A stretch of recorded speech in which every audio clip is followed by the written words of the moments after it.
How are we getting on, people? Luke here from LAGFX. In today's Sunday sessions video, we are going to be running through my analysis as well as James's.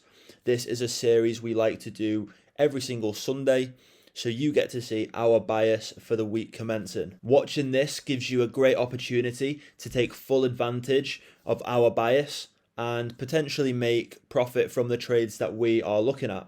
Now, by no means is this financial advice. This is just speculations and my bias and my predictions on the market. Now, I have been in this industry for over 6 years. James is running up to his 3rd year in the Forex industry. So we have got quite a bit of knowledge and experience behind us. If you do enjoy the content that we produce today and the analysis we run through, please give it a like. That would be much appreciated. And if you haven't subscribed to our channel already, please do so you can keep up to date with everything that we are producing and the content we have in store for the rest of the year. Now, the first pair that I am looking at today is the Great British Pound to the US dollar. Now, this is one of the major Forex pairs in the market, and we can expect higher volatility in this pair rather than minor pairs. And again, this is just because this is a major pair and the currencies that are involved. Now, if you don't know, this is one of my favorite pairs to trade, purely down to the volatility and because this pair offers a wide range of movements during our session. Now, the first thing I like to do before analyzing a pair is looking at the overall structure of the market on the higher time frames. So right now we are looking at the 1-day time frame, and we can see here we have clear bearish structure. So price is producing lower highs and lower lows. Now, because it is producing clear bearish structure, this gives us a great opportunity to trade with the trend. So looking at sell positions and jumping on at the end of a retest and the start of its next impulse. Now, I don't advise trading against the trend, as at any point price could reverse and our positions can't outweigh the market. So going back to the overall structure of the market, we can see clearly we have lower highs and lower lows. Now, as you can see on the 1-day time frame, I have marked out the previous impulse, this being the start and this being the end. We have then experienced the retest here, and now this is the new start of the next impulse, and we can expect the end of the impulse to come lower than the previous low produced, as that would be a continuation in bearish structure. So we can expect price to fall and continue to fall, breaking this low here, and then go on to retest, coming back up, and then setting a new low once again with its next impulse. Now, as this impulse is already taking place and we didn't jump in up here, what we'll have to do is look at fractional lows and highs. So diving deeper into the market, looking at lower time frames and looking for a retracement on the lower time frames and jumping in on those impulses on the smaller swings. So now looking at this pair on the 4-hour time frame, we can see the previous impulse, this being the start and this being the end. We've then had the retracement, and now you can see the start of its next impulse. But within this impulse, you can see how there are retracements within this.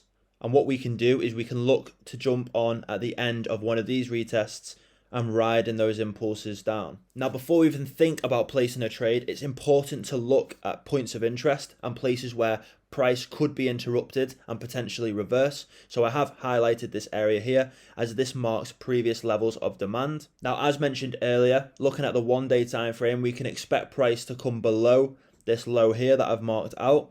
But if for any reason that didn't happen, that would indicate a reversal in trend on the overall structure of the market on the higher time frames.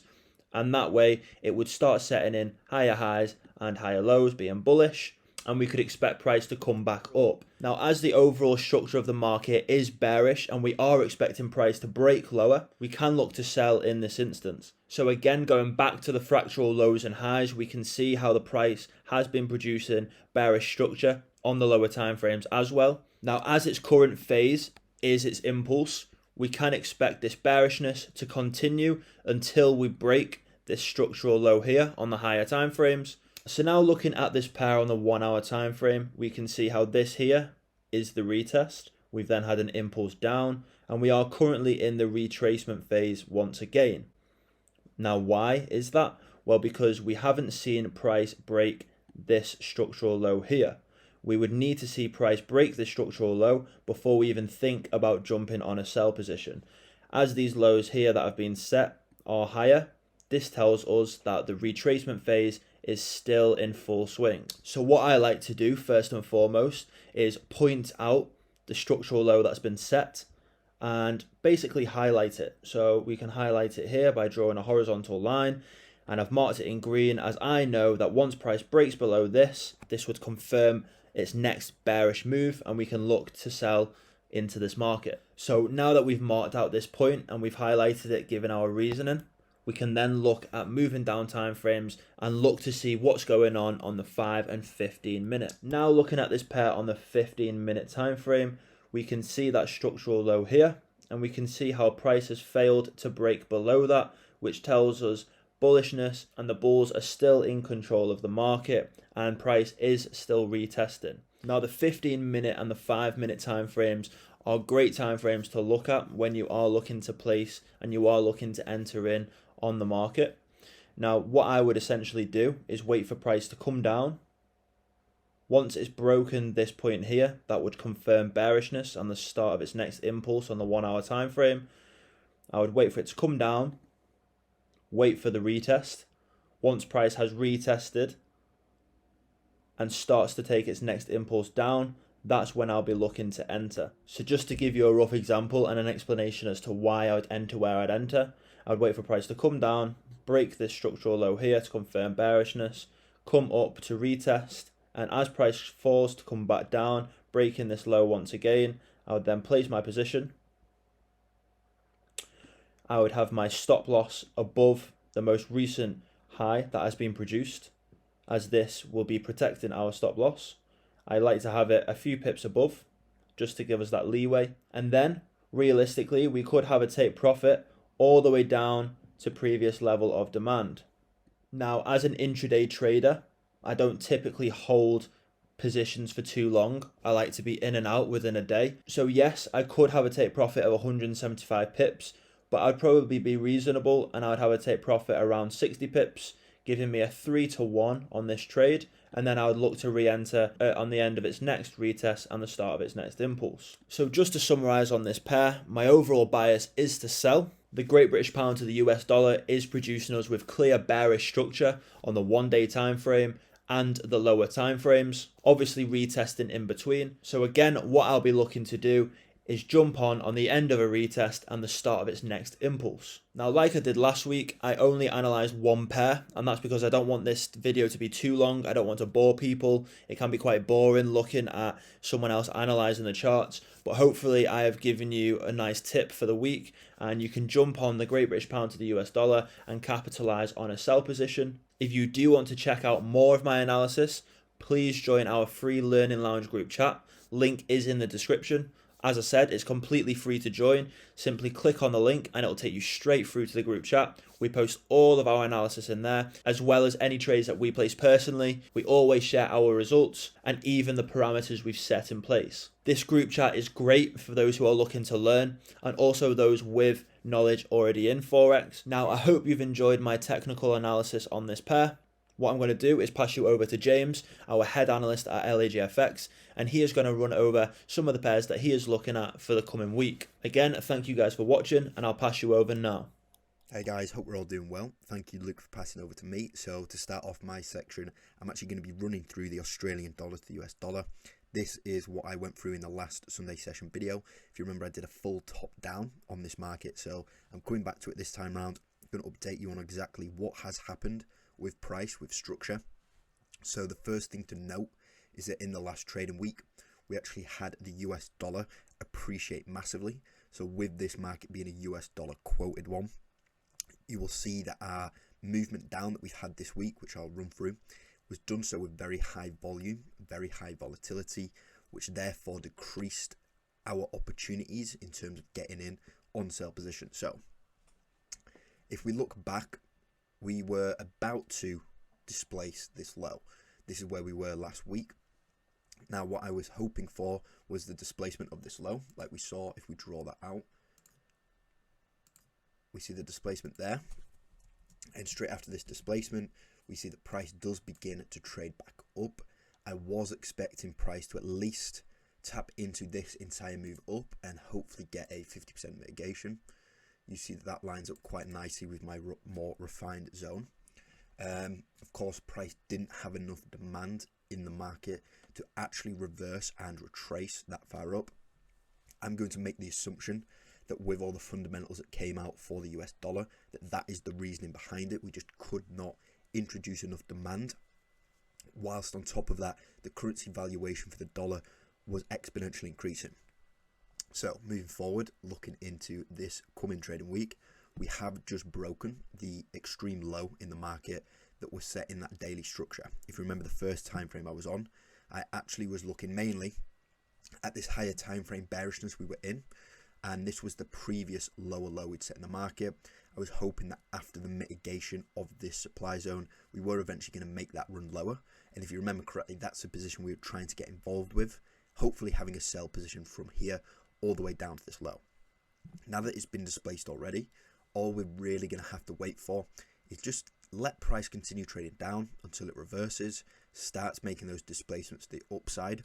Once it does do that, we can then look on lower time frames to try and be a buyer in this market all the way up into this supply zone. And then once price does hopefully tap back into this area, we'll have that mitigation, can get back in on the sell to then hope a new lower low comes into the market. There is another zone I'm looking at, this region here, where we have another major pullback after the reversal, after the distribution, a high volume push down, inefficient market structure there. So it's definitely one to look at in this region. If it doesn't have enough demand to bring price all the way back up into this zone, I'll be looking at this one instead.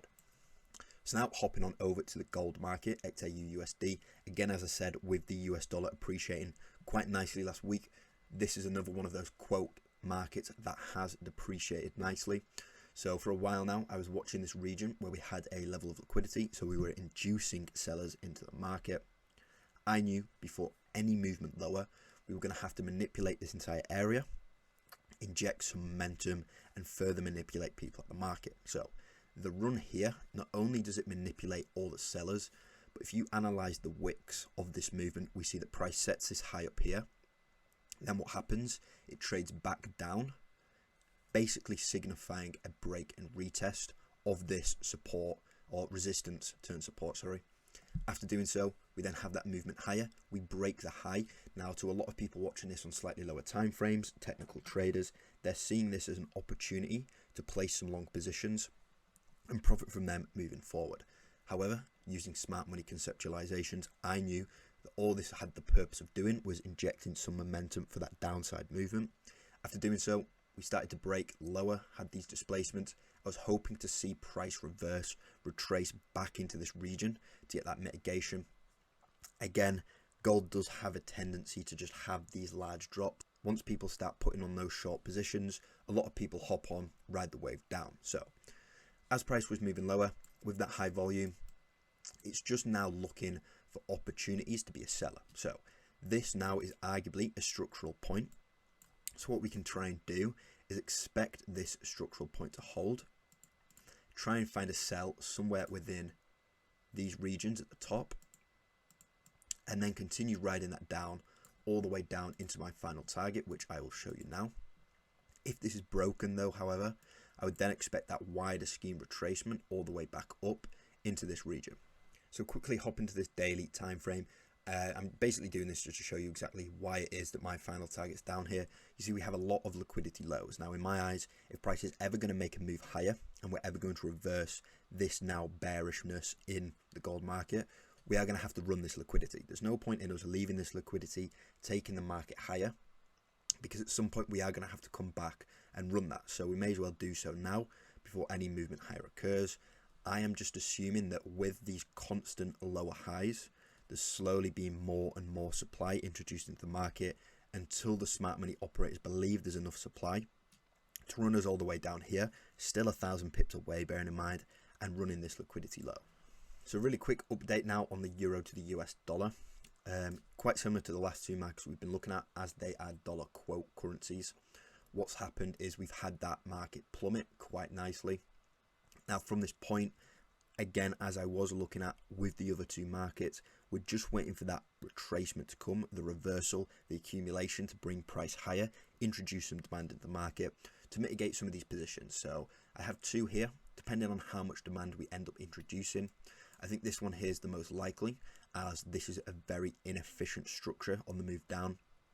We'd like to see the inefficiencies covered, price mitigating this region, and then a next movement lower. Now we have confirmed the continuation of bearishness from this displacement. So if we are able to get in on those sells, we can look to actually ride them down for the foreseeable future. So I just wanted to round this video off on the Bitcoin market. The reason I wanted to come over to this is because I wanted to show to you all that we can analyze cryptocurrency markets and that they do still follow the smart money conceptualization. So you can apply this strategy to any liquid market. Now, all that I've done here is I'm showing an example of Wyckoff price cycles. So the typical up and down movement of the market, whenever we reverse at a high to go lower, that's a distribution. Whenever we reverse at a low to go higher, that's an accumulation. And then we have these like stepping stones, so to say, to take price higher. Now what this is, it's a reaccumulation. The purpose of this is to manipulate people out of the market, introduce demand, and then hopefully bring enough demand into the market to actually take price higher. Obviously the purpose here was to be able to break the high, set in a higher high into the market. We've done so. Because we have done that, we can assume that this is bullish structure and that that bullish structure will continue unless the low all the way down here is broken. We have this demand zone here, which was the spring as a part of this accumulation. I'm expecting that price may actually come down into this, tap in as it has, accumulate again, and then hopefully bring enough demand into this market to run the high once again, hopefully surpassing that $70,000 price. If it does so, we can then obviously assume that going forward we're going to continue the bullishness. So to everybody that's saying that Bitcoin is going into the dirt, I suggest you do your analysis, find out what your strategy tells you, and don't follow other people's advice online. Learn how to analyze a market, learn how to trade, and then use your own bias that you have created. So that is going to conclude my section. I've run through a few markets there, giving you my predictions for these coming trading weeks. I hope you have enjoyed the analysis that I have provided you. Ensure that you are in the LAGFX Learning Lounge, because throughout the trading week, we will update this analysis, as well as showing you how we're going to tackle the positions that the market may present us. That's going to be in the link in the description. It'll also flash up on the screen now, so you can see what kind of content's going in there on a daily basis. As well as this, make sure you check out our website. If you sign up with your email, you are then added to the newsletter. This is not a spam. We'll just notify you every now and then when we are doing sales on certain courses, on certain memberships. So all you have to do, sign up with your email, and you can potentially save yourself a lot of money. With that being said, thank you for watching. Make sure you leave us some feedback in the comments. We love finding ways to improve. Without further ado, I'll see you next week in the next Sunday session video.